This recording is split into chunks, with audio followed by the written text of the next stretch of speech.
પ્રભુ ઈસુ ખ્રિસ્તના નામમાં આપ સર્વને પ્રેમી સલામ। ગઈકાલે લેન્ટના 31મા દિવસે અશુદ્ધ આત્મા પર પણ સત્તા વિશે જોયું હતું। આજે મત્તી 9:1-8 વચન દ્વારા પાપોની માફી આપવાની સત્તા વિશે જોઈશું।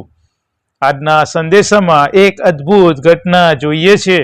કેટલાક લોકો એક પક્ષઘાતીને એટલે કે લકવાગ્રસ્ત માણસને પ્રભુ ઈસુ ખ્રિસ્ત પાસે લાવે છે।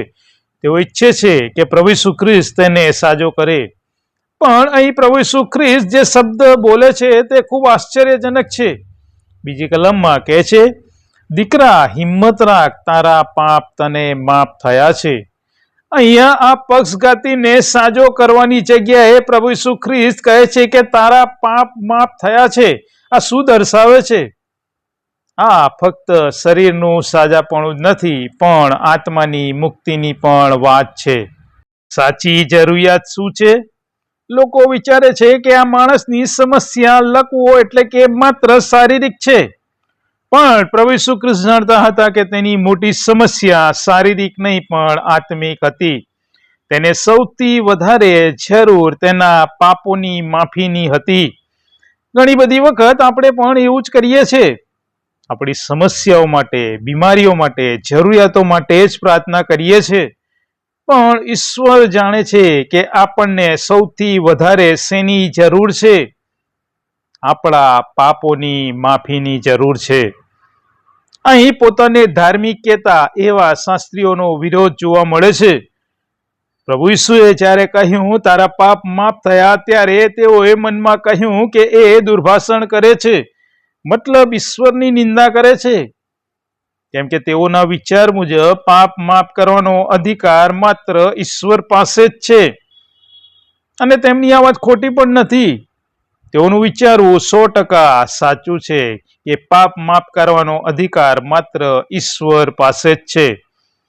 પણ અહીં પ્રશ્ન બીજો છે કે તેઓ પ્રભુ ઈસુ ખ્રિસ્ત જ ઈશ્વરના પુત્ર છે તે વાત સમજી શક્યા નહીં, પ્રભુ ઈસુ ખ્રિસ્તને ઓળખી શક્યા નહીં।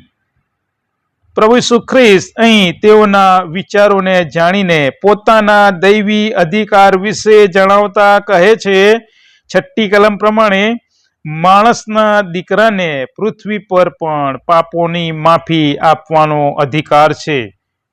ત્યારબાદ પ્રભુ ઈસુ પક્ષઘાતીને કહે છે, ઉઠ, તારો ખાટલો ઊંચકીને તારા ઘરે ચાલ્યો જા, અને તે ઉઠીને પોતાને ઘરે ગયો। આ ચમત્કાર દર્શાવે છે કે પ્રભુ ઈસુ ખ્રિસ્ત પાસે રોગ પર પણ સત્તા છે અને પાપોની માફી આપવાની પણ સત્તા છે। આ ઘટનાથી લોકોની પ્રતિક્રિયા શી થઈ? 8મી કલમ પ્રમાણે તેઓ ભયભીત થયા અને ઈશ્વરે માણસોને એવો અધિકાર આપ્યો માટે તેઓએ તેમની સ્તુતિ કરી। ઈશ્વર કામ કરે છે ત્યારે લોકો તેમની સ્તુતિ કરે છે। આજનો સંદેશ સ્પષ્ટ છે। ઈસુ આપણા શરીરને આરોગ્ય આપે છે, પણ સૌથી મહત્વની વાત એ છે કે તે આપણા પાપોને માફ કરે છે, અને જ્યારે આપણે વિશ્વાસથી તેની આગળ આવીએ છીએ ત્યારે તે આપણને એક નવી શરૂઆત આપે છે। આજની પ્રાર્થના, અમને પાપોની માફી આપવા બદલ તમારો આભાર। અમને શુદ્ધ હૃદય આપો અને તમારા માર્ગોમાં ચાલવા સહાય કરો। અમારા જીવનમાં તમારી કૃપા અને શાંતિ રહે। પ્રભુ ઈસુ ખ્રિસ્તના નામમાં આમેન।